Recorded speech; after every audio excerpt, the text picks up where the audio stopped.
someone had previously told me was the right thing to do.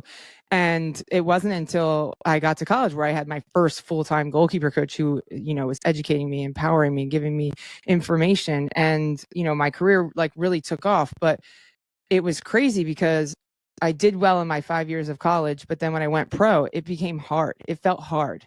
It felt really, really hard. Like it felt like, relying on your instincts wasn't just good enough anymore. Like I had to put more care, more attention, and more thought process into becoming the best goalkeeper that I could be. And we trained in a very, very specific manner.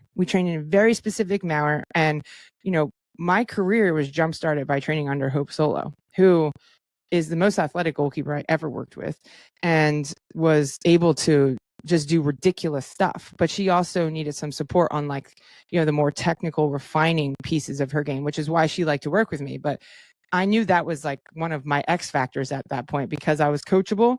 And then it became my demise because everything had to be perfect. I had to do every single little thing. If my elbow was off by 1 degree, I was upset. Even if I caught the ball, like if my chest was back and I still caught the ball, I was mad at myself. Like I just became over analytical and a perfectionist, which ultimately led to my downfall because that's not how the game is played, right?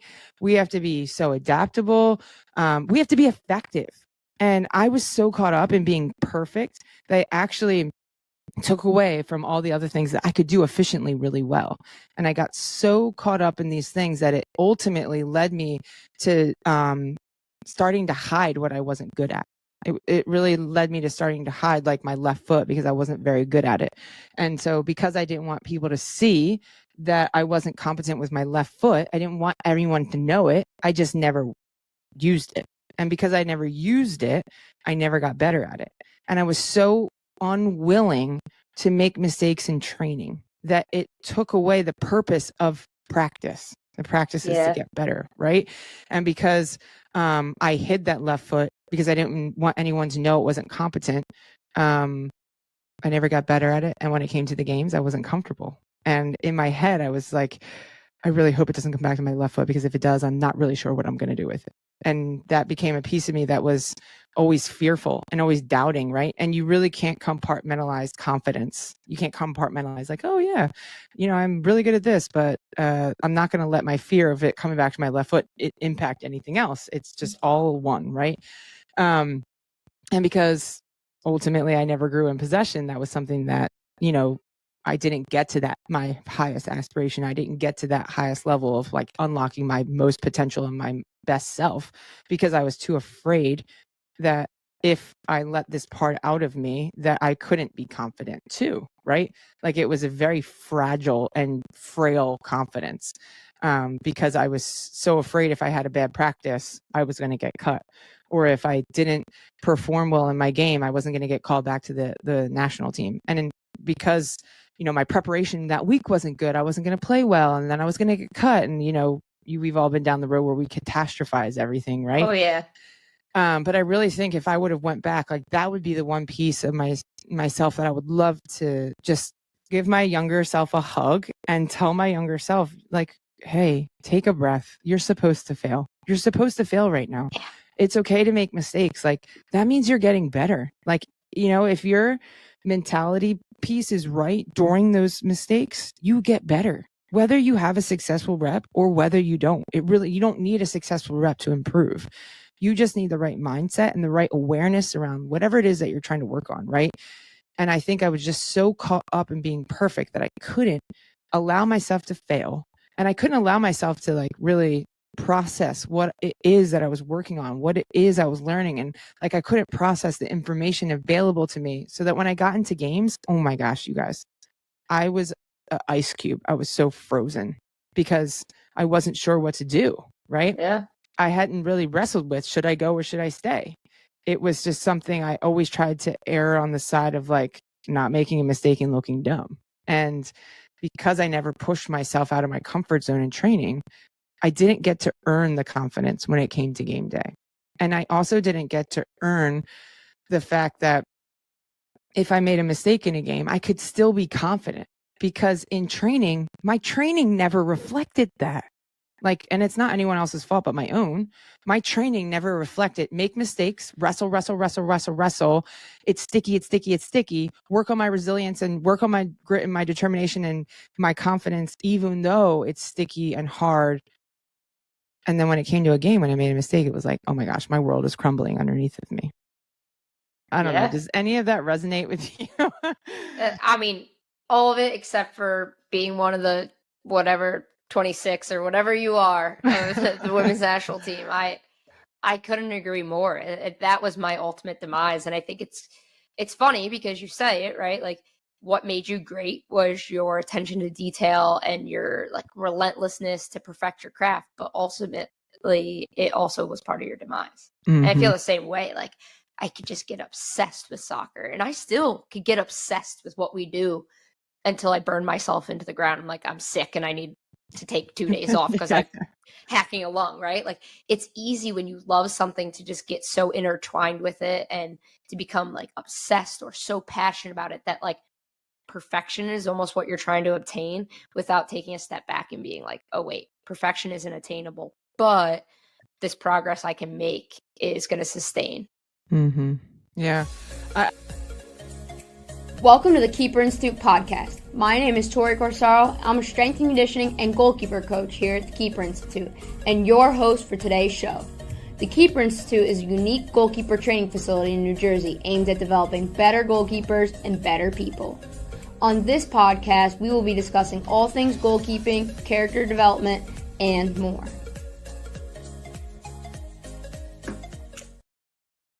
Back to another episode of the Keeper Institute podcast. Another one. There you nice. Go. That was good. That's new. Where did the button go? Oh, the button? Here it is. Thank you. Don't welcome. Forget about that. We can move on. Right. We won't keep talking about it. I just do need to tell you that like I'm feeling myself in this new West Coast hoodie. We brought it up already. We've talked about it, but these were sent to us, and I just think that this might be my favorite apparel of all time. It is good looking. I did wear it all weekend. It is good looking. Thanks for calling me good looking. Oh, golly. Was it not Your me? Head's already big enough. Your head's already big enough. My headphones won't fit. All right. Topic time. We're talking about maximizing your capabilities today. So we've talked about different things on this podcast, tech, mental, character, all those things. But today we're going to hone in and we're going to talk a little bit about how you can maximize your capabilities. Doesn't matter if you're young, if you're a pro, if you're somewhere in between. These are just a couple things that in our mind you could do that you might not be doing, and they can help you get a little bit better. This is not an exhaustive list, but I think if we start bringing our attention to these things more often, we probably will take space in these areas. And just a really quick example is just think about what your neighbor's mailbox looks like right now. And I don't even know what my neighbor's mailbox looks like, even though I've driven by it thousands of times. I do not know what it looks like because I don't bring attention to it. It is not helping me survive and thrive in this world, so I don't bring attention to it. And if you don't bring attention to things in your goalkeeping game, you are going to miss them. So we want to help steer your thought process and your attention to certain areas that you can take the most space in, like the biggest gains, potential gains that you can take, the low-hanging fruit, if you will, for today, so that you can be the best you can. Because this is a position that is often overlooked, undereducated, and misunderstood. And because of that, it's really difficult for us to thrive. So we want to help you bring some attention. Feel misunderstood. Yeah. Isn't that a name of a Pink album or maybe a song? I don't know. I'm not well versed with Pink. Okay. Anyway, you're starting us off. Start the list off. Number 1, you gotta be fit. Like, get fit, get strong. And I'm not saying go out and run like a midfielder. You are not a 7. You're not an 11. You're not going to be logging mad miles. But you can be quick. You can be fast. You can be agile, and you can be strong. And those things will help you maximize your capabilities technically and tactically. Because if I feel fast and I feel like I've maximized, my agility and how quick my 1-2 steps are, I bet you I'm going to feel a lot more confident protecting the space. I'm going to feel a lot more confident to be a preventative goalkeeper because I can take that space. I can push off from farther away. I can really maximize, my range and how much I can shot prevent in. So I don't think it's necessarily go out and run forever. I don't care if my goalkeepers can run forever. I care that they're quick off their line. They have a general aerobic capacity that they can make it through a tough training session, and that they're strong so that they can stay healthy and they can be explosive. Oh, it's the one thing that changed my game when I became a goalkeeper at a higher level. My coach was like, you need to get fit. And I was like, well, I've never been fit in my life. And once I got fit, I was like, dang, I'm never going back. I'm never going back. This is nice. Yeah, this is nice. This is so effortless. And like my first rep looked the same as my 10th rep because I wasn't so fatigued and completely dying on the field, right? Right. And so that's like another benefit of being fit is like you can last longer in training, and because you can last longer in training, you have more opportunities to get better and improve. And there's nothing worse. There is nothing worse than feeling like you can't breathe and that your quads are, on fire, and now you're having to think about applying feedback. Yeah. I don't know about you, but like if I'm even now as an adult, like if I'm on the treadmill and my heart rate is over 150, I can't do simple math. So like, if you're unfit and you're trying to apply feedback in the moment, it's a lot harder. It is tough. Yeah, it is tough. All right, tough. I got number 2. And I'm excited because I think that this one is actually something you might need support with in terms of like getting better. But I think understanding the game more deeply is something that is immediately going to help you be a better goalkeeper, because not only one, can you make decisions reflective of what the environment is giving you or the information that's available to you, but you're also able to play to your strengths more. Right. So if I understand the game and I know the ball's in behind the back line, which is a podcast that we did a few weeks ago, you guys go back and look at that one in space defense. But if I know the ball's in behind the back line, I know, okay, I need to get there first. If you can get there first, great. You can snuff it out and be as preventative as possible. But if not, all right, I know that the ball is bouncing. So that makes it harder for me. So I'm going to reposition to defend the goal. If you understand those principles of the position, you can recognize the information more freely and quickly, but also you can play to your strengths more often as well, which makes you more effective goalkeeper when you're playing to your strengths. And if you guys need some support with understanding the game, we have a class called TKI University, which is for goalkeepers all over the world. We have someone from Thailand in our class right now. We have players all over the US, and we meet 3 times a month, 2 as a class and 1 as an individual meeting. 1 is with me on the Tech Tac, 1 is with Dr. Christiana Ogunsami now. She talks about the mental side, and we want to support you understanding the game because it's so, again, like I say, it's misunderstood and people overcomplicate it when it actually really isn't that overcomplicated. If you have some simple principles, you can interpret the position based on your skill set, based on the environment that's before you, and crush it more consistently. That's good. That's really good. All right. Number 3. Yeah, we're up to number 3. Number 3 bleeds in kind of to the tactical side of understanding. Game understanding is like, I think the character part, right? Like both come down to not necessarily just what you could do and produce on the field, but how you perceive and how you handle things on the field has a really big play on, your decision making and your training mentality. I think one area that you could do to maximize your capabilities is just learn how to handle failure better. Learn how to handle failure better. Learn how you best maybe apply or receive feedback. That way you can take the most out of each training session. Find a few things that help you through the hard moments, but also understand who you are as a goalkeeper. Like, am I really resilient and courageous? Or maybe my strengths are the fact that I am willing to go out and try new things. I'm very I guess exploratory. Is that a word? Curious. I don't know. Curious. Yeah, thanks, Jill. Yeah. You always got my back. That's a bestie right there. I got you. You got to understand these things about yourself, and you also have to know the ones that maybe you struggle. Maybe I have a really, really hard time bouncing back from adversities. So I want to tap into that. I want to work on that. I want to help myself get better at that by maybe asking for feedback from my coaches more often, or maybe sitting down and being like, I struggle really bad when this happens. Like, what is something you see that I could do? Because your coach is watching you. Like, I know sometimes they don't say every single thing they're seeing, but there are things where I'm like, okay, I could really help that person if they're open to that feedback. And sometimes I wait a little bit and then I say it. Or, if they came to me and was like, hey, how do you notice I react when I get scored on 3 times in a row? This is what I see. right? Yeah. Because I think there's a lot of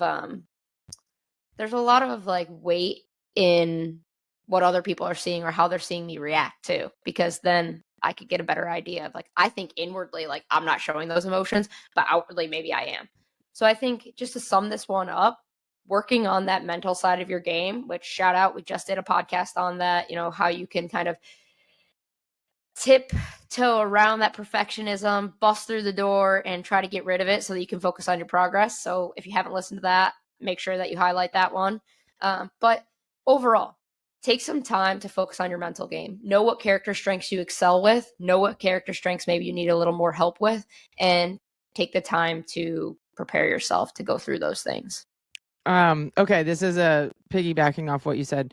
So I spoke to a colleague on the phone today, and she said that she works with a goalkeeper at the college level, and that a coach at the pro level and beyond, said that she'll never get to the pro level because, can you insert what you think the answer was? What was the thing that disqualified her from being a top level goalkeeper at the pro level? Lacks confidence. No. Presence. No, I'll give you 2 more guesses. Ooh. Not coachable. No. I don't know. You've stumped me. Okay. So this is good. So she said that a coach at the next level told her that the goalkeeper that she works with will never get to the pro level because she's too small. And I thought we were talking about mentality. Oh, no. Just in general. Oh, okay. Okay. They said that she's too small. And I thought to myself, wow. And she asked me, she said, do you agree with this? I said, no, I don't agree with that. I don't think that there's a specific size that you need to be. She said, well, they said to her that she has to be 5'10" or above. And I was like, oh, that's curious, because like you would miss out on a lot of goalkeepers in our league if you had to be 5'10", or, I don't think Alyssa Nair was 5'10", but anyway, I was thinking to myself of like, actually, what would disqualify someone from maybe being at that next level, at the pro level or the national team level or whatever? And if I asked you that, what would you say? What would disqualify someone? I know I'm putting you on the spot. Being a bad person. Yeah. To me, that's the only thing. It's like having a bad teammate. Having bad character, like consistently having bad character. And like, I shared this story with the interns today before training and the college drop-in before training. And I asked them the question, and they actually did get it. They did get the size thing. One of the 4 of them said it. And I asked them, what would disqualify you? And they said, being a bad teammate. And I was like, yeah, you're having, displaying consistently bad character is definitely a disqualifier for me. And I said to them, I want you to not share. I said, don't share out loud, but I want you to ponder what your greatest insecurity is, because we all have them. We all have them. As a goalkeeper or as a person, is like, what is your greatest insecurity? And they thought about it. And I said, no, it's never going to disqualify you from being the goalkeeper or person that you want to be. And whatever, you're not fit enough, you're not fast enough, you're not this, you're not that. That's never going to disqualify you from being the goalkeeper and unlocking the potential that you have, or being the best person that you can be. The only thing that ever can disqualify you is you showing up with bad character. And it just to piggyback off your point of like the mentality piece, is like, you guys can improve on whatever you work on, but you can't unless you display good character, right?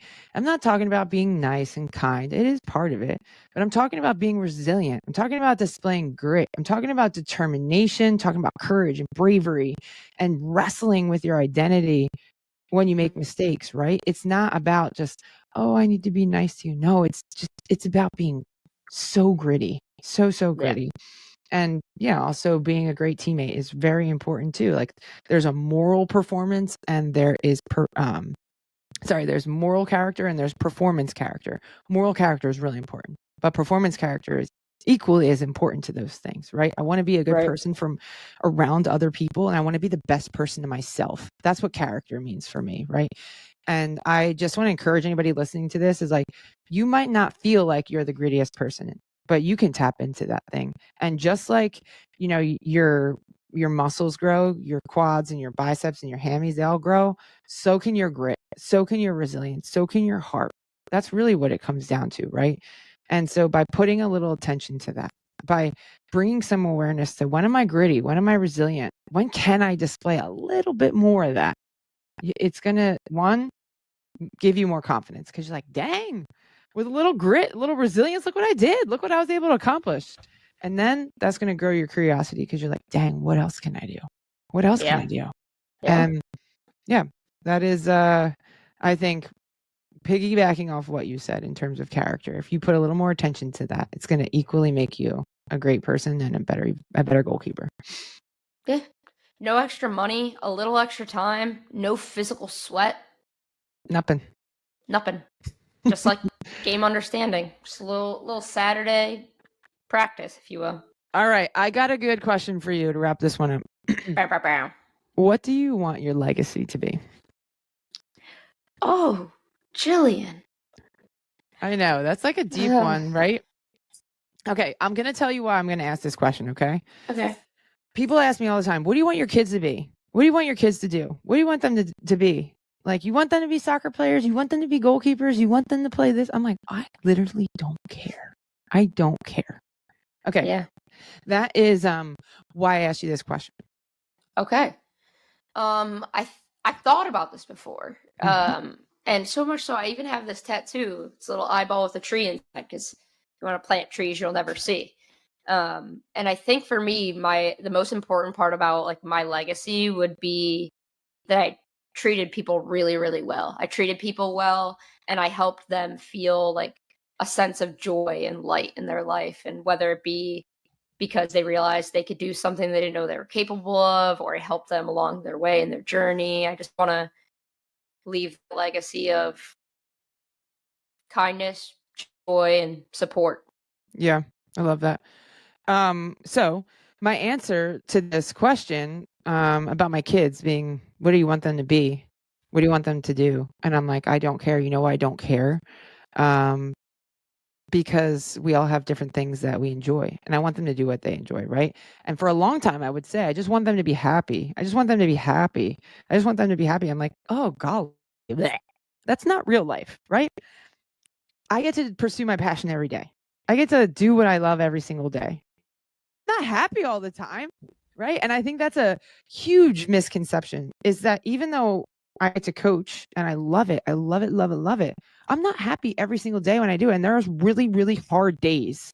There's really hard days that I have to challenge myself of like, who am I showing up right now? Whatever. It could be because I'm feeling insecure. It could be because I'm tired. It could be because I've done too much, or it could be because I'm not prepared. It could be any of those things, right? But I changed saying what I want my kids to be. And my hope is that they are resilient and loving. And I hope that's my legacy, is that I want to be a resilient human being for myself, so that I can pursue my ambitions and dreams and aspirations. But also I want to be the most loving person with those, you know, whatever it is that I want to do. I want to be the most loving person to other people. So the resilience is for me and the loving is for other people, but that's what I hope my legacy is. That's good. It's good stuff, JL. So that's for the parents. The whole podcast was for players and parents. The question was just mostly for the parents, because you guys get to bring attention to whatever your kids, like your legacy is your kids. And so, you know, you get to show up and be the role model of whatever you want that legacy to be. Speaking of legacy. Oh boy. Who's got a glove legacy for you? Oh, what? Glove legacy. Also, there's a dog fight happening in my house. I hear it. 24/7. Anytime I'm on the phone. Oh gosh. Come on, tell him. Who's the best goalkeeping glove brand of all time? Oh, I'm sorry. You had me for a second. You guys, the best glove brand of all time is West Coast, and they are a glove sponsor and equipment supplier at TKI, and they make gloves for everybody from the beginner to the pro. They represent over 100 pros around the world, including our favorites: Kalen Sheridan, Matt Turner, Liv Saccani, all of our favorites. And they have over 40 models available, and they have a glove for you. And so you just go to westcoastgoalkeeping.com, and then after that, come over to our website and get some information on goalkeeping, and reach out to us if you need any support. We care about you guys. We love you so much. It's why we do this podcast, because we want to help you take your next steps and support you, whether you live in New Jersey, Pennsylvania, Montana, or California. We care so deeply about you and helping you become the best person and goalkeeper that you can be.